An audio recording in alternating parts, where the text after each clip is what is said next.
Supernatural Intimacy, Part 5, I think.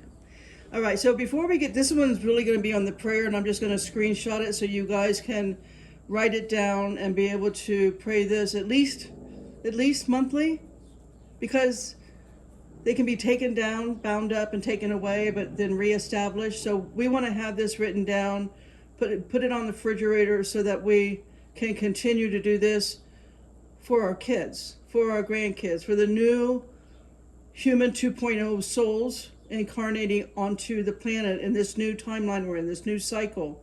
We're getting out of the Iron Age. So before we get to the prayer, I want to remind us, let's remember that God has not called you and I to a life that is perfect. As in the Bible, He has called us to a life of continuous warfare. He knows our weakness, as He understood the weakness in Jeremiah or Daniel or any of the prophets in the Bible. Moses especially, he knew the weakness of Moses. He uses us in our weakness for greatness.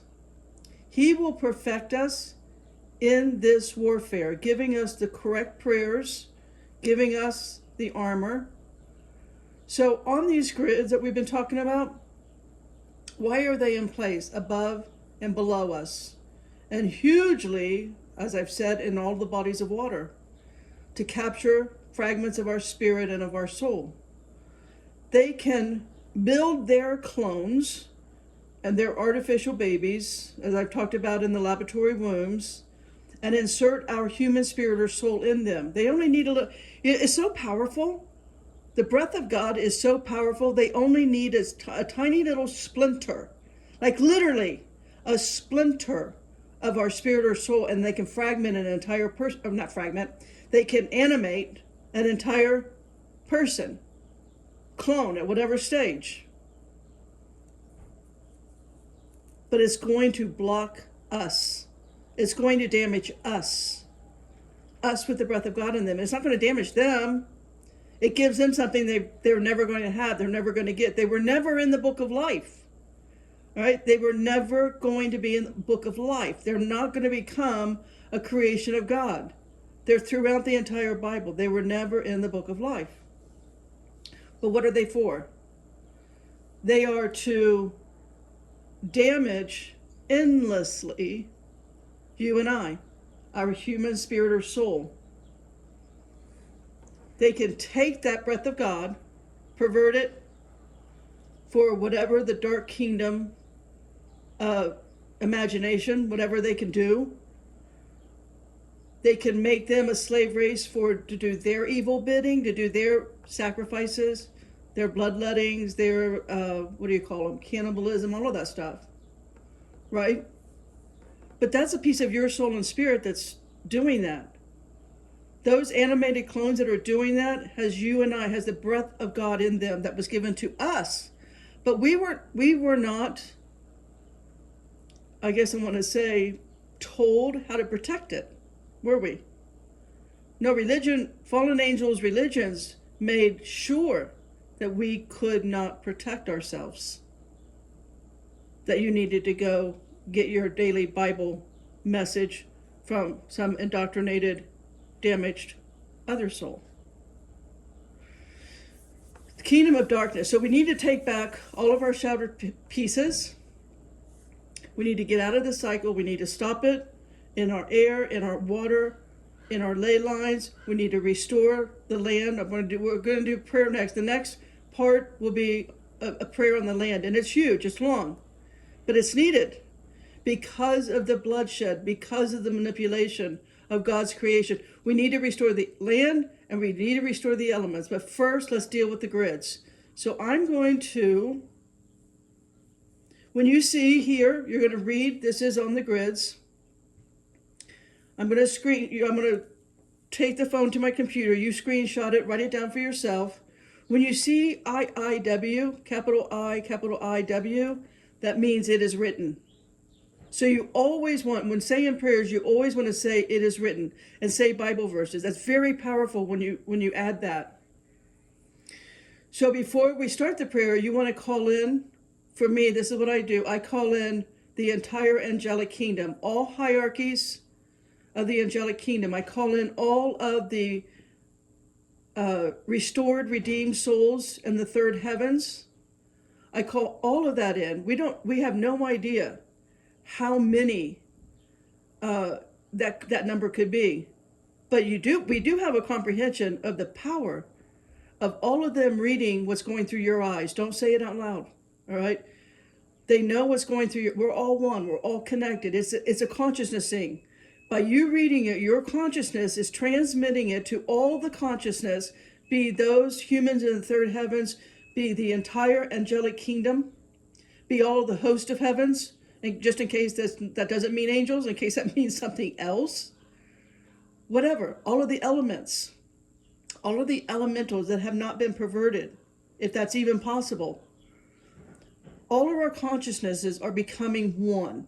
As you read this, the transmission is going to be like a sonic boom. I mean, literally think about that.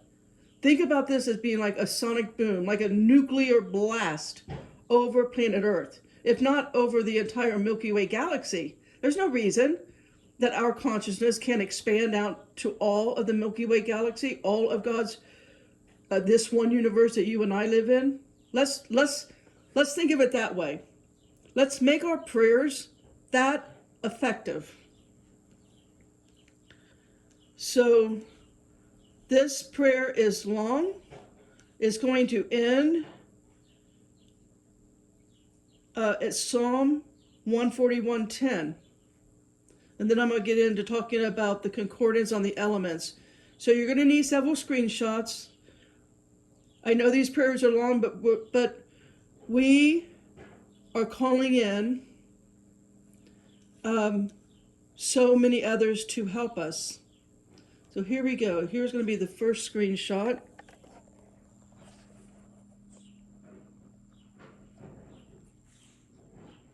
So take a screenshot. I'm going to go forward up.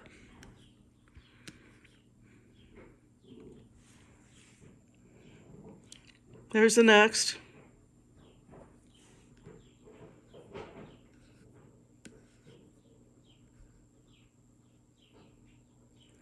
And here it is, ending with Psalm 141:10. And then again, when you're saying whatever the Bible verses are, always say it is written. Amen, Potters? All right, so let's talk about the elements.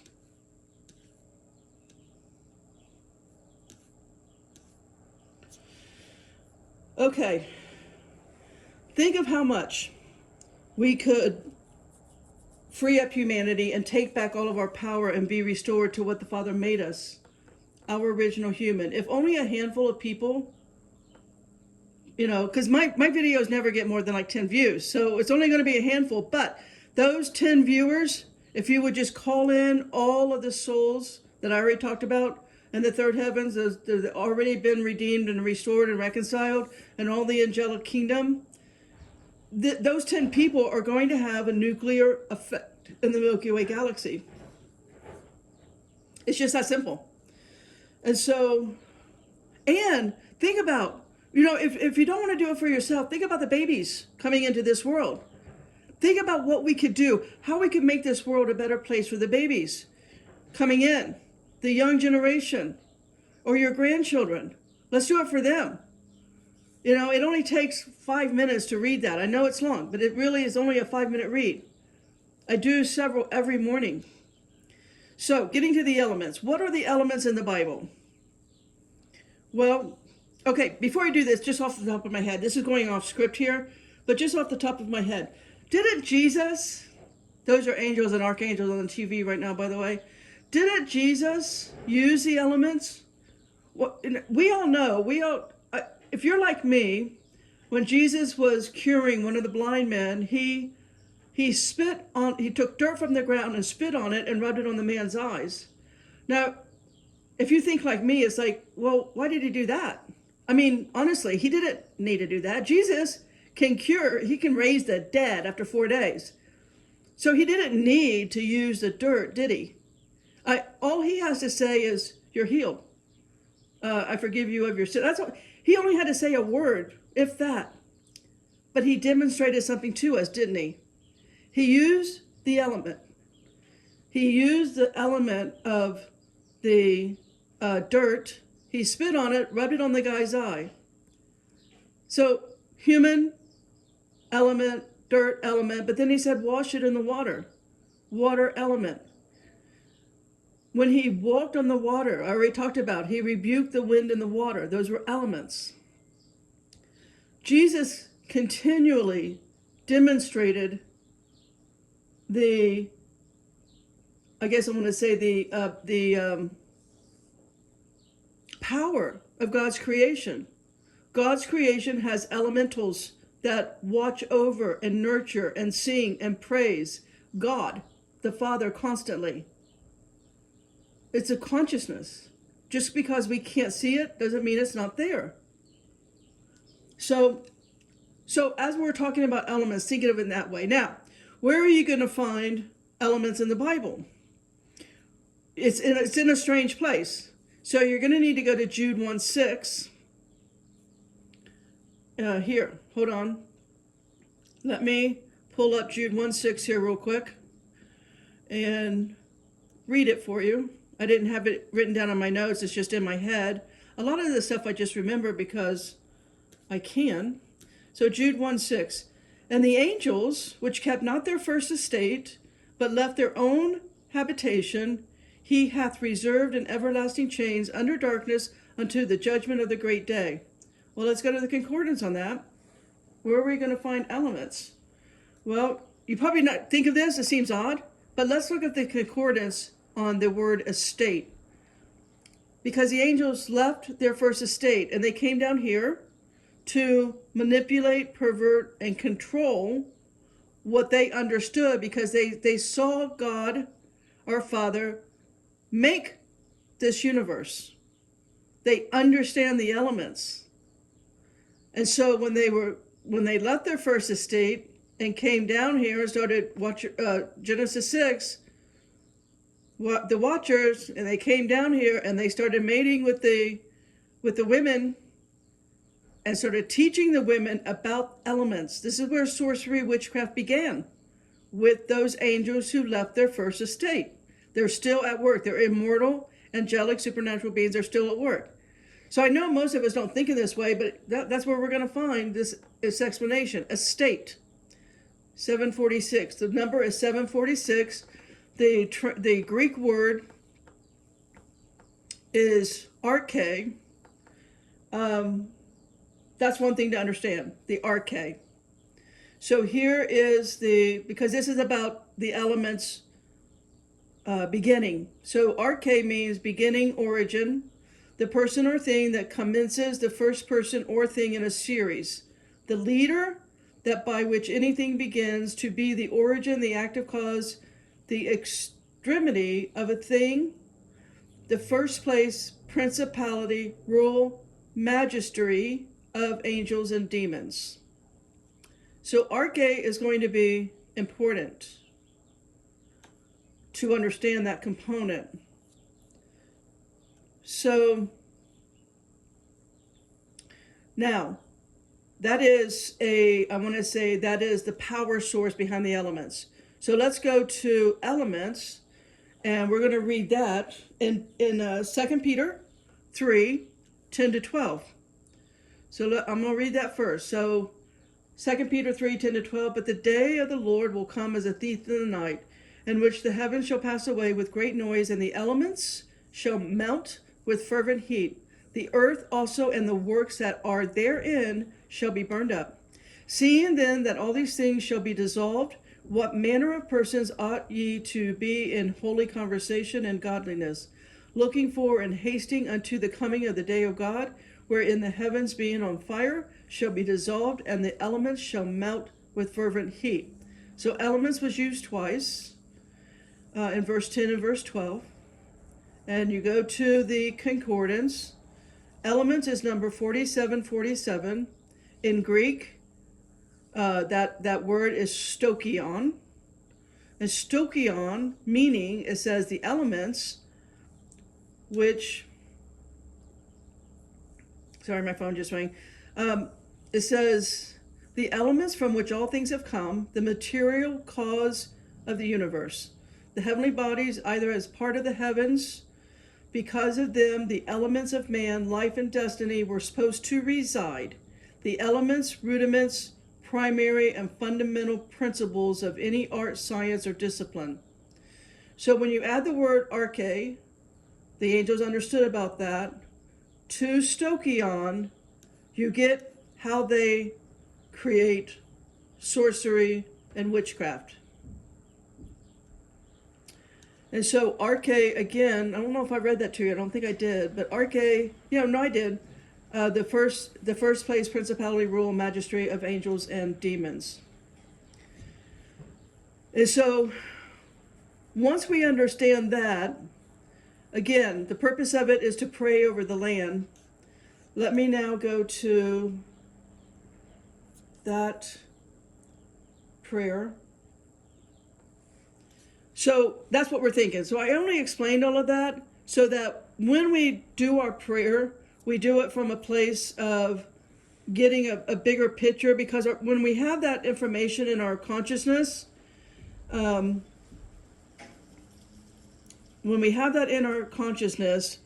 makes the prayer that much more understood on a nuclear level, right? A mass level. We want because our consciousness is becoming one with the angelic kingdom and all of those that are in the third heaven. We want to be coming at a point of reference, if I can say that. So we need to be thinking this way. Before the incident in the garden, right, with Eve, and then Adam followed along with her. Before that garden, situation happened, there was the fallen state of Lucifer. Right? Lucifer was already fallen in the garden. When Lucifer was a snake in the garden, before that, there was a rebellion in heaven, right? In Genesis 1:1 to Genesis 1:2, that left the earth void and without form. Now, our Father is left with a cosmic problem. And he's going to create an earthly solution. So first is to know what we are dealing with. Something far greater than the sins of man. That is not what caused the earth to become void and covered in water. The sins of man didn't do that, okay? We got to get rid of this nonsense about sin. We got to turn the whole fallen angel narrative on sin around to our benefit. I'll talk about that in a moment. I know that's blasphemy, Bessie. I get it. I'll make myself understood. So it wasn't us that caused the complete and utter annihilation on planet Earth in Genesis 1:2. That did not begin with humans. It did begin in the angelic and or elemental realm, pre-Adam. The whole sin thing is to keep religions alive and in place. It's not the big picture. Shocker. Spoiler alert. Sin teaches us valuable lessons. If we did not sin, how would we ever grow? How would we ever learn? If sin means your actions have consequences, tell me, how is God's children going to learn without sin? Without having actions and getting non-favorable consequences from those actions, and we know, don't do that. Don't put your finger in the fire. Don't dive into the shallow end. Do you see? Sin teaches us valuable lessons. If we can turn that narrative around and simply grow. All right, if you have an affair, what do they call it in the Bible? Fornication, is that right? If you fornicate, that's going to be a problem. That's going to cause a consequence that may not work out in your favor, ever. But aren't we supposed to grow? How do we get to become the master on top of the mountain if we're not sinning down in the valley? How do we ever transcend that if we're not constantly bombarded by the consequences of sin? I know it's a new narrative. I get it. Moving on. So without sin, we would just remain in kindergarten. We could never advance past that stage. So before sin in the garden, there was a world in real distress. And that world that we know nothing about, we can only speculate, or we can go to our spirit and watch it, right? We can watch it because nothing dies. Energy just transitions, but it's all right there. So there was a world that was in utter, I mean, for it to become void and without form. Think about the chaos. We're going way past sin here. That is some kind of chaos. That is problem number one. Sin does not cause that kind of damage. Only an angelic rebellion can cause that kind of damage. Only supernatural beings can cause that kind of damage. And those supernatural beings are down here with us now, controlling our world, planet Earth. They control it with their religions, their education. I've already talked about all their indoctrination ad nauseum. Now, their agenda is the opposite of Jesus. He taught about the consequences of sin and simply how to burn it off, right? Let him hit you and turn the other cheek. Walk the extra mile. Give him your coat, right? That's what he taught us, all right? Not to have consequences. Look, don't go down that path because it's going to harm you. It's going to hurt you. I love you. Don't do it. You won't have the consequences. You'll burn off the karma, conflict, whatever, reaction, act, react. You'll get out of that knee-jerk kind of living and come home to me. I can use you up here in the third heavens. I got a job for you. So we need to think along the lines of we're a heavenly being having an earthly experience for a reason. It has purpose. So no religion on the planet, again, exist outside of the fallen angels. The fallen angels own them all. Why? Because they are idolaters. They need to be bowed down to. Being bowed down to and worship was never the message of Jesus, only to the Father. Jesus did say, worship the Father. When you go to the word worship in the New Testament, what you will find is only the devil wants worship, right? He wants his angels, his crew, his minions, whatever. He wants them to be, his politicians, he wants them to be worshiped. Right? Let's reread Matthew 4:9. And saith unto him, all these things will I give thee, if thou wilt fall down and worship me. Now, what did Jesus have to say about worship? Here's what Jesus has to say about worship on him. Matthew 15:9.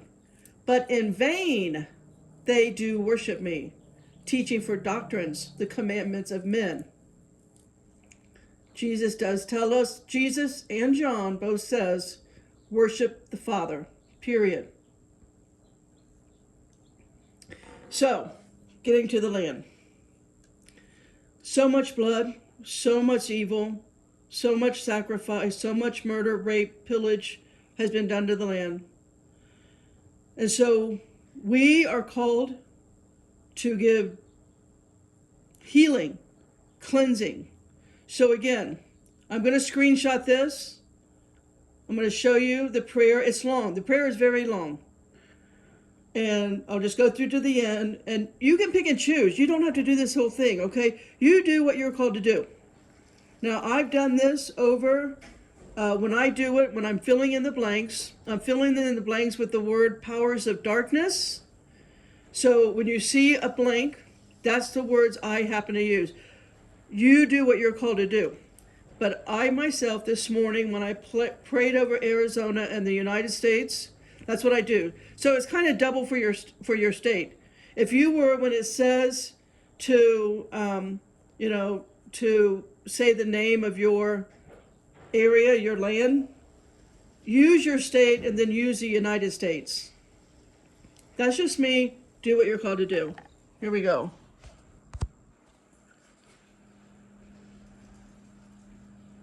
Screenshot that.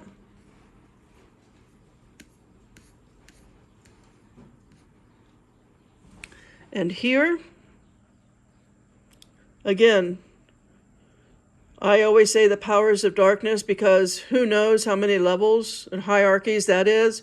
I think Powers of Darkness kind of covers it all. Let's move up here. Can screenshot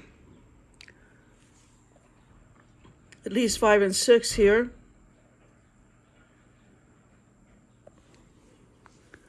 Let's get all of 7 and 8 in this shot.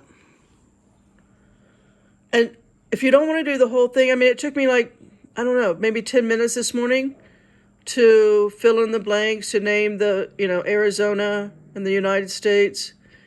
Now, I do this every day because I don't know that anybody else will ever do this. So I'm just doing my part the best way I can. Here, let's just screenshot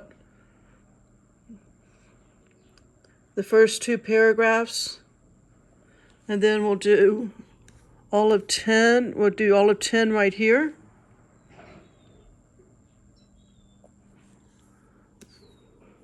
We can get in this screenshot 11 and 12. To see let's do 13 and 14. But you see here, it's giving you language that maybe you've never thought of before. Most of us have not thought of it. If we've never been, most people have never really been in the paranormal, supernatural world. And even those who have been in the paranormal, supernatural may not be thinking or coloring outside these kinds of lines, thinking in this way, understanding the manipulation and perversion of dark powers, powers of darkness, principalities of darkness. We're not built to think like that. We haven't fallen in that way. I know religions like to say you're fallen, but I don't buy that. I think God made us perfect. Sin teaches us something. We learn, we grow, and we move on. Lastly is 18.